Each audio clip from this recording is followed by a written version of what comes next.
This is Gurdeep Pandher, a successful Canadian immigrant story. You see, Gurdeep came to Canada in about 2006 and traveled across the land until he settled in the Yukon. And coming to the Yukon, Gurdeep decided to become a Bhangra instructor. He wanted to share his culture with the rest of his community. And he used Bhangra as the avenue because Bhangra is a dance form that originated back in Punjab and was used to celebrate the harvest. And that sensation, that joy feeling, that's really what Gurdeep is tapped into. And he uses Bhangra to help spread joy, help spread positivity. And his videos and his collaborations have been seen now across the world. And he's using this art dance form to help bridge divides and create cross-cultural connections. Gurdeep, you're a huge inspiration, especially during the pandemic, helping spread that joy and keeping people positive. We'd love to see it and keep being that role model and that source of joy that you are. Special shout out to Gurdeep Pandher. All right, everyone, we're joined by the one, the only Gurdeep Pandher from the Yukon. And we're so excited to have Gurdeep, you on the show. You're someone who many look to as a beacon of hope and joy and inspiration. And that's exactly the type of guest that we want on the Generational Love podcast. Gurdeep, thank you so much for being here. How are you doing today? How's the weather like in the Yukon? I'm doing great, Akash. I'm excited to be on your show. Thanks for having me. The weather in the Yukon today is pretty mild. Usually, the Yukon is known for cold weather, but today, this morning has been pretty mild. That's excellent. And Gurdeep, I wanted to take a step back to learn a little bit more about your background, to learn a little bit more about how you started and a little bit about your story. And I know Bhangra is a huge part of who you are, as well as something that you love to talk about and share. And I wanted to ask you a little bit about that. How did you come to start to learn Bhangra? And how did that love for that art form start? I was born in a small village in Punjab. The name of my village is Siad, which is in Ludhiana district of Punjab region, I would say. I, like many members of our community, or especially Punjabi community, Sikh community, I've seen people dancing Bhangra since I'm a kid. I was a child. So by just watching relatives, family members as a child, I developed love for Bhangra dance. I felt that when people like in family gatherings were dancing Bhangra, they were joyful and they were together at that time by holding hands of each other. It was bringing like the whole family, the relatives, everyone together. So I started enjoying this since my childhood days.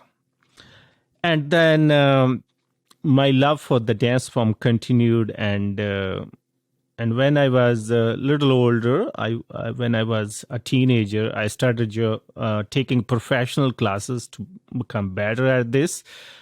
So ever since, I've been doing Bhangra on and off, sometimes on school or college stages, sometimes in community gatherings.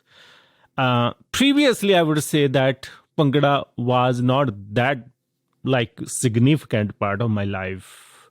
It used to be, yes, it used to be my love for all life, but it used to be more like something on side, like whenever I got opportunity. But my focus at that time were more about education, other things. But I would say that my love for Bhangra grew a lot more when I entered in my 20s.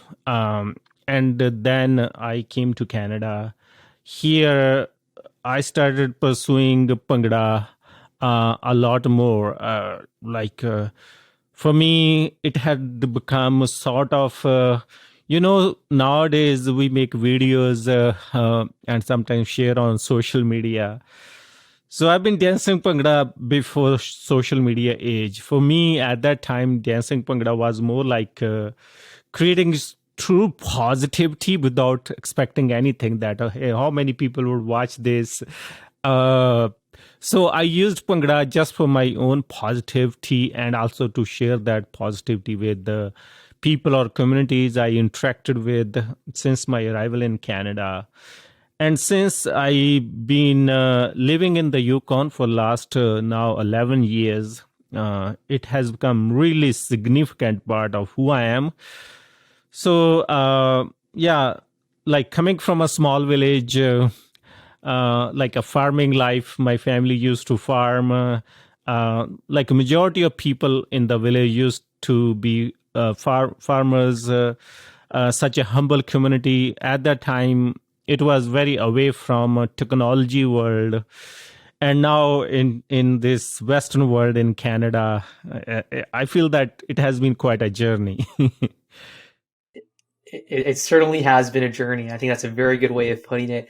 And to the last point that you were talking about, growing up, I've always learned that Bhangra was a way that people celebrated the harvest. When farmers got around, they wanted to celebrate that the farming was the all the fruit, after all that hard work, the fruition, and that feeling, that joy was captured through the art form. Is that the definition, or is that is that history correct, you'd say?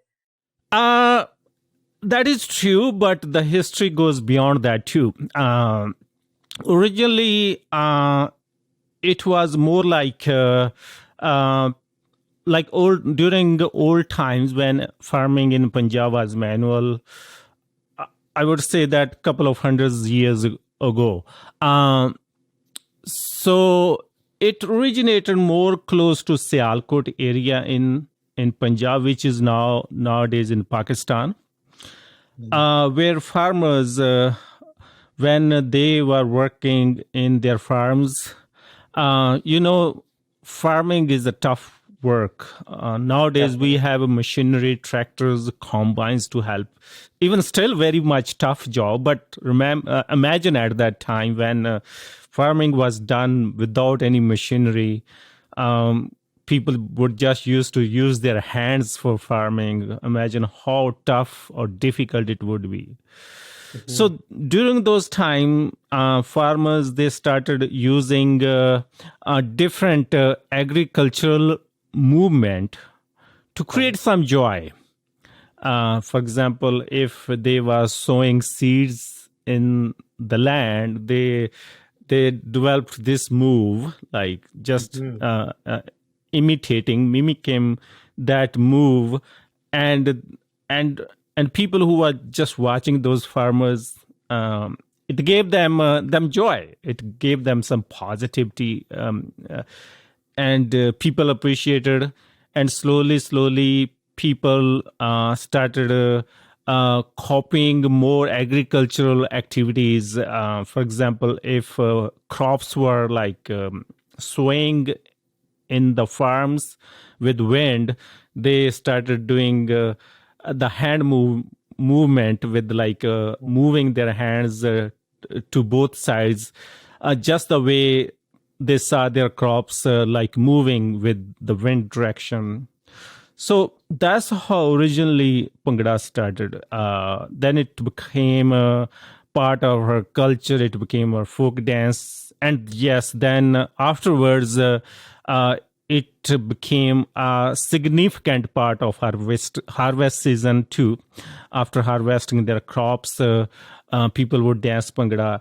And during the last, I would say that 40 or 50 years, it got significantly attached with the harvest season alone, because after like a growth of wheat crop in Punjab, because a long time ago people would used to grow so many type of crops, like almost every kind of crop, but in last 50 or 40 years, people are more like focused on growing wheat or rice. And so wheat crop became sort of major farming activity. So after harvesting wheat crop in the month of Vaisakhi, month of April, people would dance Bhangra in festivals. So it started associated a lot more with harvest season. So ultimately, the purpose of this dance doesn't matter at what time people were dancing.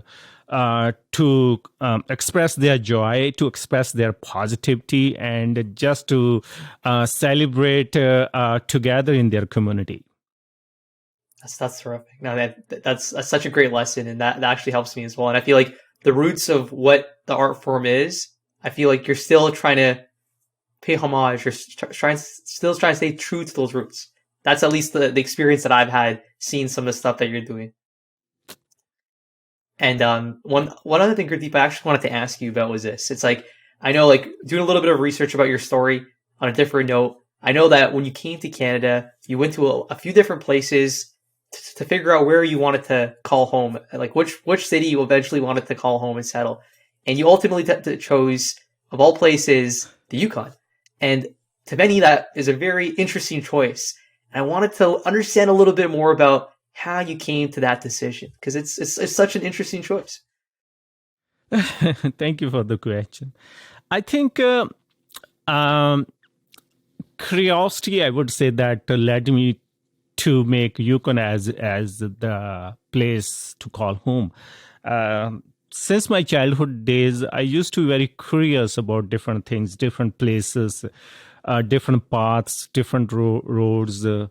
For example, when I was living in my village as a teenager, I would say, if I need to go to a nearby town, I used to bike a lot at that time to different places. So I used to bike to nearby town if I needed to go to.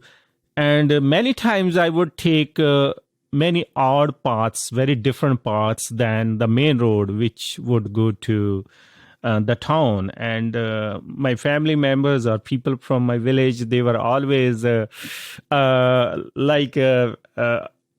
say to me that, hey, Gurdeep, hey, why you just don't take this straight road to the town, and why you'll have to take such a difficult little paths, even many people even don't know where they lead to. And I felt that I had curiosity from that time just to learn about places, learn about paths or different things which were unknown. So similarly, when I came to Canada, I've previously lived in known communities. Like I lived in Squamish, close to Vancouver. I lived in Saskatoon, Lloydminster. I traveled across Canada as well on road. I would say that at that time I was very curious to learn more about Canada, because I knew that I'm going to live in this country, I'm going to adopt this country. And especially when I became a Canadian citizen, at that time, my curiosity even grew a lot more. That, hey, I'm going to become citizen of this country. How much I know about this country. So I took my car and I drove almost everywhere, north, south, east, west. Especially my focus was more, traveling could be done in two ways. One kind of traveling, which we know that you go to an exciting place, spend good time, take nice pictures and come home. My traveling was not like that. My traveling was more about, I would say, educational purposes to learn about. So I went to very, very small, tiny communities, stayed with the people, learned about their culture, their languages, and it helped me building understanding about Canada a lot more than I knew before, because I developed understanding that Canada also lives in small communities. Because when you go to big cities, like you go to Vancouver, you go to Toronto, you go to Montreal, the feeling is kind of similar everywhere, kind of same kind of stores like Walmart, Superstore, Staples, all kind of stores are like in every big city. But when you go to small communities where you actually kind of start to recognize the differences between two or three different communities, and you also start to notice difference of cultures in different communities. and you learn a lot more, and there's a lot more community sense in small communities. I learned about that. Same like in Punjab. In villages, people are more close to each other. And when in Punjab I would go to cities, I felt that people were less um, close to each other. Same in Canada. Same thing. Noticed that in bigger cities, uh, there was a lot more isolation among people, less deeper connections. But in small communities, people were actually relying on each other. They were dependent on each other. They were helping each other. Many times when I was stuck, and people, just unknown people, came to help me, which usually don't happen in bigger cities in Canada. So those type of when I was doing that type of traveling, I ended up coming to the Yukon just to learn about this side of the country, because I went to Nunavut, I went to Northwest Territories. The Yukon was like my last place to come.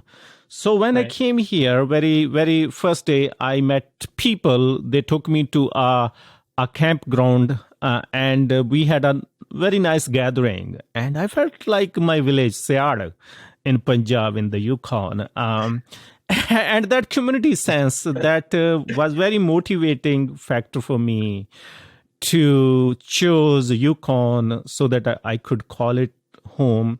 And also, very next day, I went out to look around the Yukon, the natural beauty, the open spaces, wilderness. They were so attractive to me. So I decided to stay in the Yukon. What an incredible journey and story. I think for a lot of folks, like they don't really go that far. They don't go that deep into looking at all the different places, all the different options. And it seems like you're really seeking that community spirit. And it really does seem like you found it. It really does seem like you found it in the Yukon. And I know like in fact, like you're like the ambassador of tourism now of, of the area, which is phenomenal. That's so amazing to see. And actually, Gurdeep, like now getting a better understanding of your background and your story, the puzzle pieces are starting to connect. And I now wanted to bring it closer to the present, which is, I know like the past couple of years, you've been doing so well, doing so much in terms of like showcasing your Bhangra, spreading joy during the pandemic. And I've heard that you've received a lot of letters. You've received a lot of letters either through the mail, through the email, through various channels. And I wanted to ask you a little bit about that. When you receive these letters, when you receive these notes from people who comment or share what they think about what you're doing, how does that make you feel? Oh, that has become a big part of my whole experience now. Um, I I'm feeling so touched by this. I'm feeling so humbled, and sometimes I find that I'm falling short of words to express my thankfulness to those people. Uh, every single day I receive letters, handwritten letters. Like these days, when we have computers almost in every household, people rely on emails or technology, and people sending me handwritten letters, and not just letters, and expressing their beautiful sentiments in those letters, like sort of like literary letters.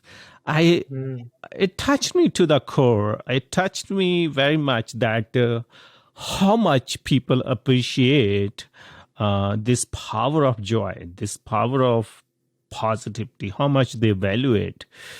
right. And and I started feeling that this is so special. You know, we live in a world where we create something on social media. Mm, Sometimes people react, sometimes people don't, sometimes people comment, sometimes people don't.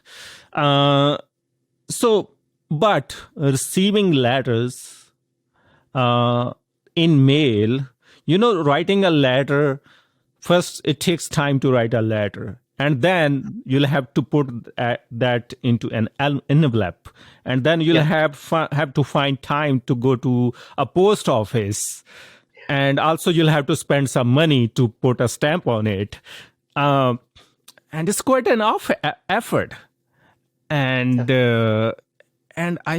when I saw that people putting that kind of effort just to appreciate joy without expecting anything in a return, it was not, hey, I'm sending you a letter if you can do this favor to me. It was not like that. Right. It was just one-sided letter saying that, thank you, Gurdeep.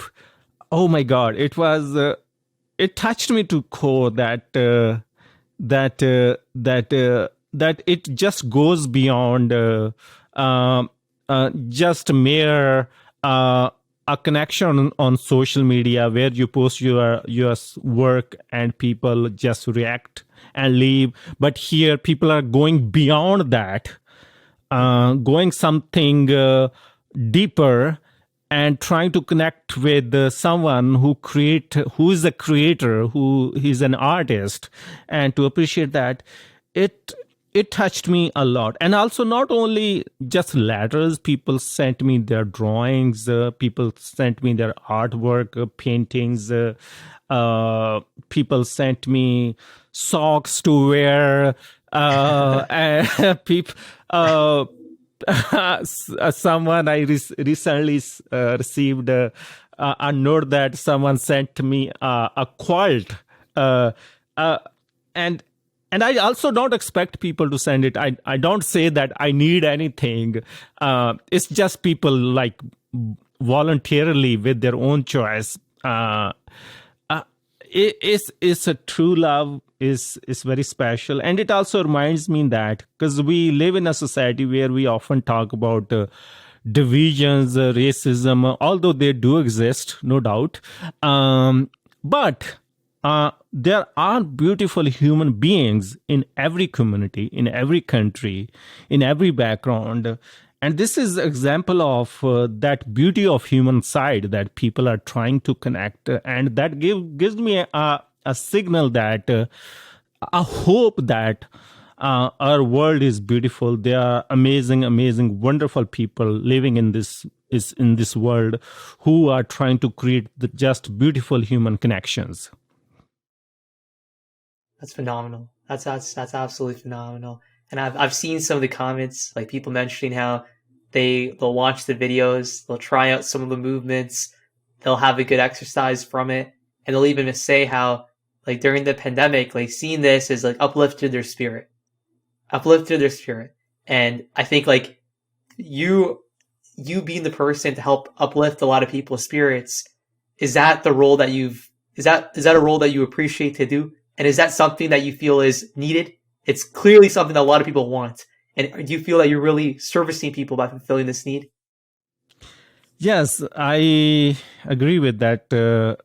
Your question, which is also a statement that people definitely need joy. The one thing I noticed after reading those letters from people that we are living in such a time when we have gathered so many materials, so many facilities around us. Now seeking help is just a phone call or text message away. Um, but we have lost something important, lost appreciating the value of joy, Right. lost those pure human to human deep connections which we used to have during old times. We have lost sense of community.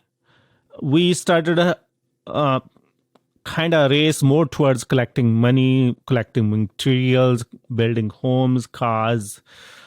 Um, and in those races, we lost our joy, lost our smiles. We forgot how to laugh out just from deep from core of the heart. And all that together, it is causing a lot of mental stress. Uh, like even if you have a large amount of money, many big homes, more than one homes, that can't give you joy, that can't give you happiness. Happiness is an internal process. To happiness, you need to be in that state of mind. Hmm. But because we have become so busy in our lives, we have are in so much in this race, in those competition, that I want to be better than other people, better person than people in my community, and we don't have time for those to cherish or enjoy, to celebrate those precious moments. And nowadays, even if you live in a big city, if you try to reach your friends, and I guess if you reach 10 people, maybe 7 or 8 or 9 would say that, oh, I'm very busy today, my schedule is going to be very busy, so maybe I won't have time. So this has become very normal, like everywhere. So due to that, there are a lot of sufferings, a lot of pain in this world. And people in those letters, they talked about that pain. They shared their stories. They trusted me like a friend. Even I don't know them, and they don't know me in person, but they thought that, hey, there's someone living in far away place. Probably we can share something which is in our heart. So some people shared their stories with them. Oh my God, I felt that people are going through a lot of sufferings. There are a lot of pains. There are so much isolation in our societies, in every part of the world. And yeah, this is true that people talked about that, and people talked about that during those moments when they saw joy, when they saw happiness, when they saw someone dancing in the wilderness, in those snowy areas, it made them smile. It created that feel good moment, which we all need. It kind of lowered their anxieties. We live in a world, because everything is so interconnected. We are living in an anxious world where people are trying to find something. If that doesn't happen, and we are nervous, so it helped lowering those worries. So people really touched about those topics in their letters, and then they appreciated pure joy. They appreciated those pure joy to find from small things. That joy, to be joyful, we don't need to do something big. To be joyful, we need to do something small, but we don't want to do small. We all want to do big. Yeah.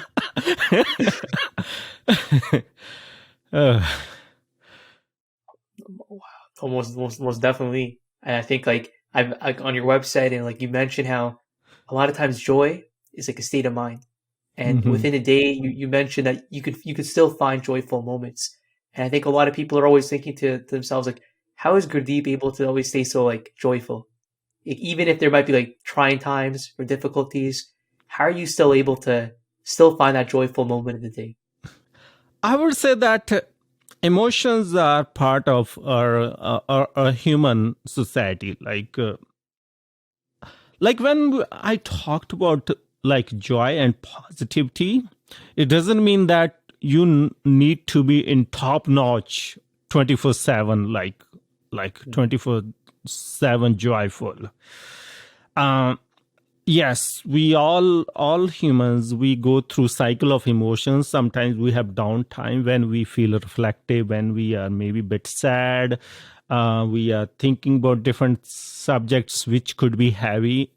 For example, if we lost something, if there's a loss in the family or in friend circle or in relatives, or sometimes different things happen in the world, which also creates that empathy in our minds too. Sometimes Mhm. we are feeling down, which is totally okay. And same, I feel that I'm not a 24/7 happy person either. Sometimes I have my those moments of reflection too. But what I do every single day, I work to find my joy.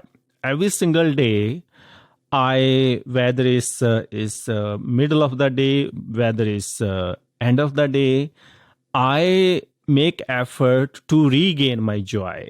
I make effort to be joyful.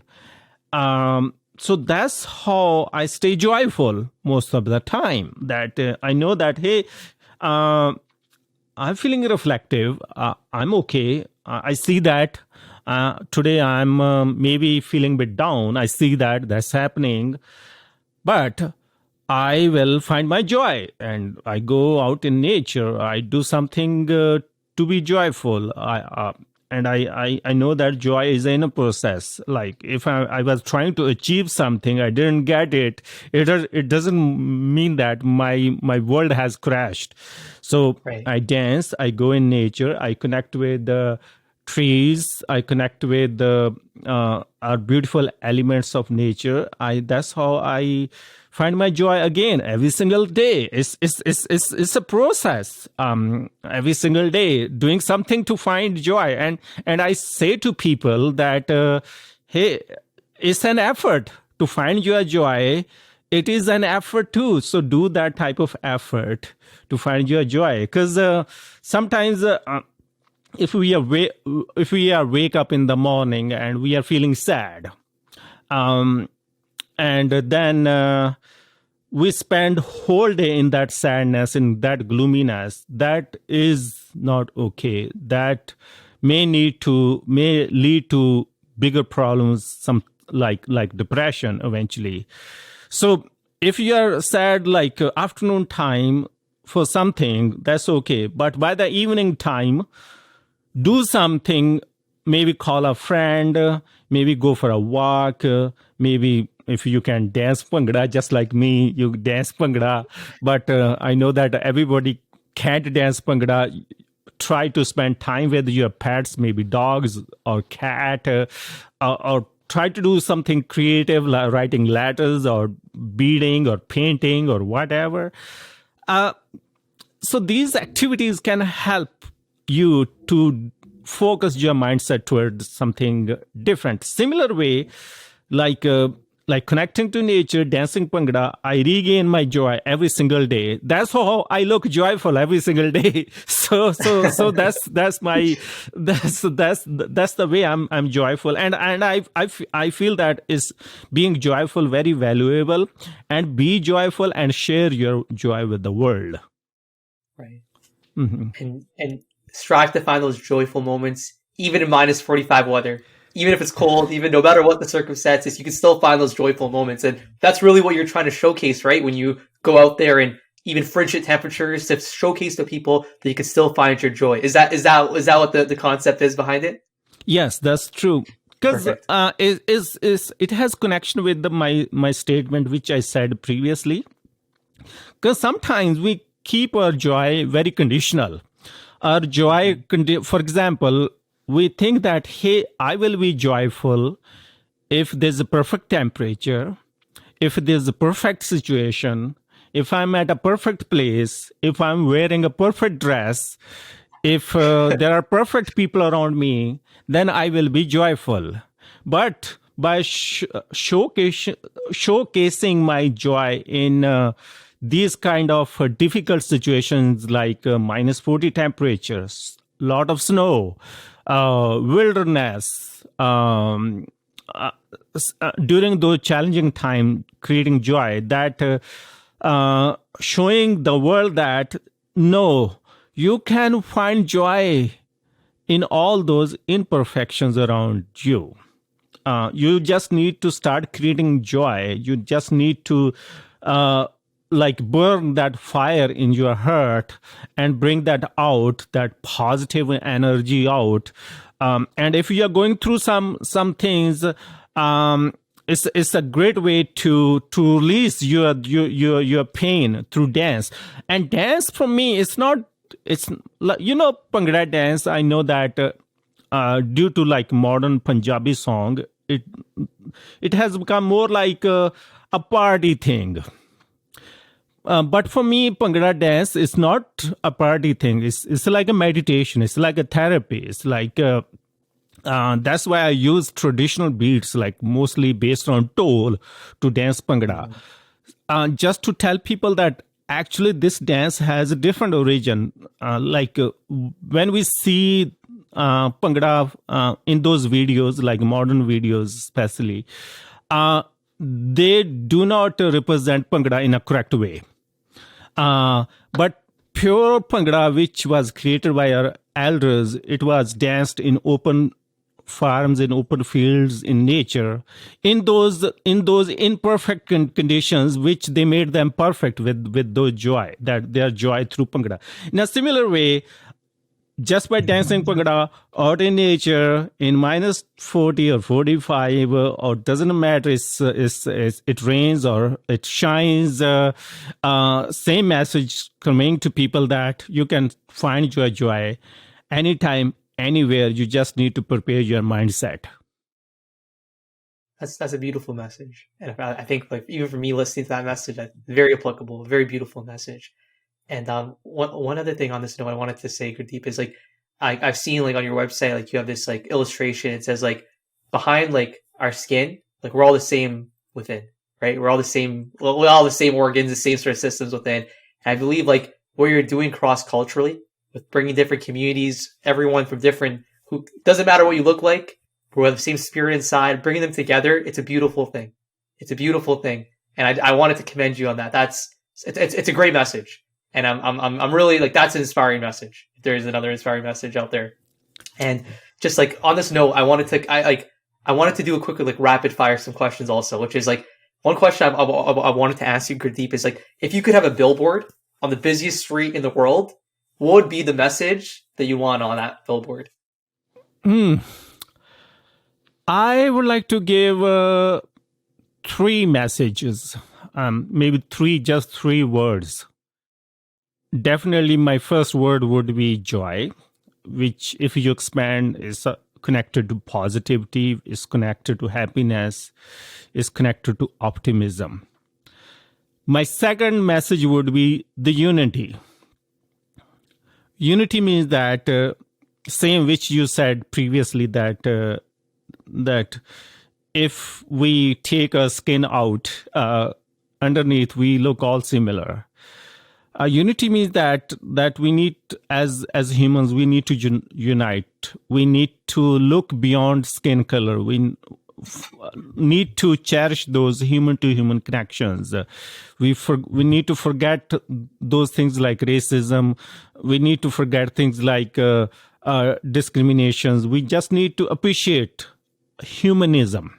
So unity would be my second word. And third, I'm so much big lover of nature. I feel that we people, not just people, even animals, even trees, everything we see with our eyes came from nature. We are product of nature. So I would say that connecting with nature is very important. So my nature would be my third message or word on that billboard.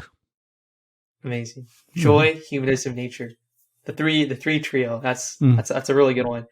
And the other rapid fire I wanted to ask you about was, if you had the opportunity, what would be a line of advice that you'd want to give to your younger self, if you had the opportunity?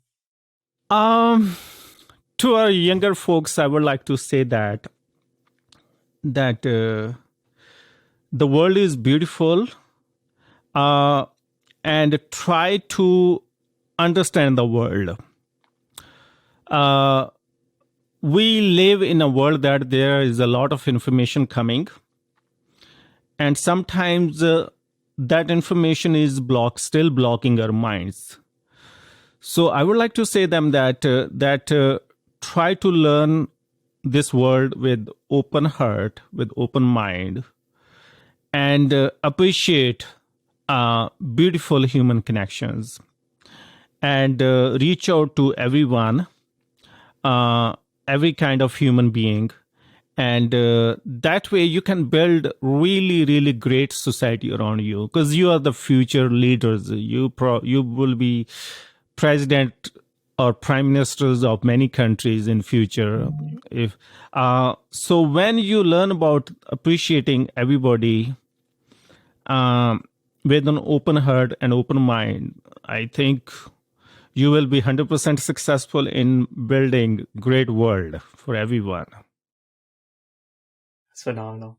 And this is like a research question I did is like I noticed that you wrote a book about Clay Holmes, like a poetry book. And I wanted to ask you a little bit about that, about books, book writing and such. Is there a piece of poetry that you wanted to share, perhaps from the book, or something that you like to remind yourself about? So that book I wrote before I moved to Canada. That book was in Punjabi. I wrote poetry when I was a university student. I was student at Punjab University, Chandigarh. So that poetry is mostly in Punjabi. So probably I'll say a few lines. I'm trying to remember because I wrote it such a long time. Two lines are ਗੰਡਾਸਿਆਂ ਨੇ ਛਾਂਗ ਦਿੱਤੀ ਚਮੜੀ ਕਮਾਦਾਂ ਦੀ ਪੋਰੀਆਂ ਤੋਂ ਖੁੱਸ ਗਈ ਨਿੱਗੀ ਜਫੀ ਆਗਾਂ ਦੀ. I know that it will be hard for many people, especially from younger generation, to understand, because the words in that poetry are very much coming from rural folklore. Because with the time, we are missing out those words now. We are forgetting those vocabulary, like kamad, gandase, chaliyan, things like that. Yeah, my book has all those agricultural symbols from villages. So I wrote that book in 2002. It's been a long time. Still a great message, though. Still a great message. And the poetry heart and the poetry spirit clearly is embodied, or it's being showcased now through a different form, which is dance. And the world loves to see it, and we want to continue to see more joy and positivity, which brings me to one of the last questions I wanted to ask you, Gurdeep, which is, going forward, what is the impact that you like to have on the world?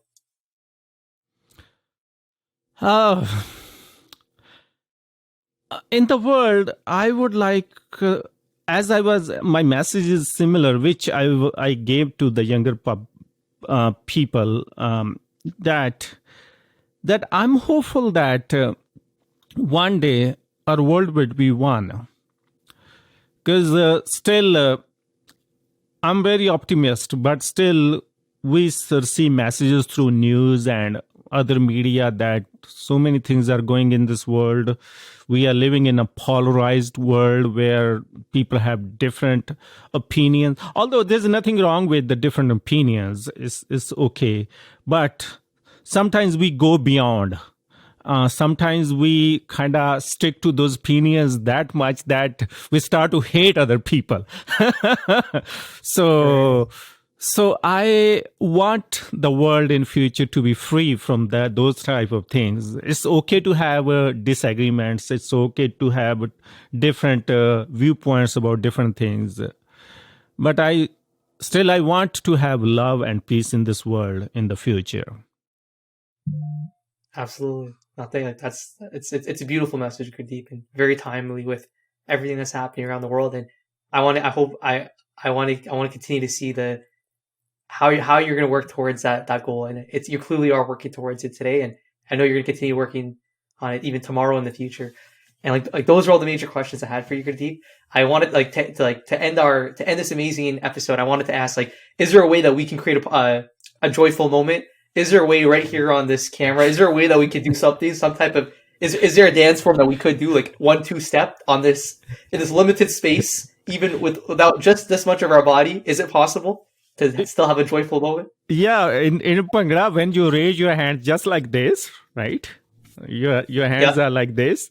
And when you count, like when you say 1, you bring them down, up again, When you say 2, bring them down, then 3, then 4, and be match with the beat like tick tick tick tick tick tick tick.